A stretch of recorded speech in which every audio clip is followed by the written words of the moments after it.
Jana kuna demo amenilalamikia host marriage na kuna siku nilimchokoza akanikataa kama utadungwa mimba. Huyo Kevon nilimjua. It is not the first time. Ako na mimba mingi hapa yeah. Kevon mzuri kwa kupeana mbegu but kulea you need to. So, yeah, akaniambia wewe you're so jealous but nikamwambia hey mngangane. Na sijui ni kwa nini inakuanga ule demo alikukataa amepewa mimba, ako desperate. Sana kuuliza inaweza pata job. Job unaweza pata pengine kwa car wash ama nikutafutie kazi ya kuchura.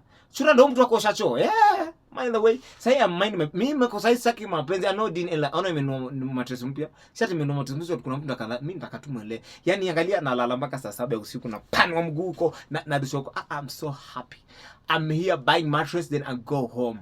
Watu wanauliza maswali ati ama huyu kijana nini ananyonga. Wewe angalia. Wacha ninyonge in peace because sina budget.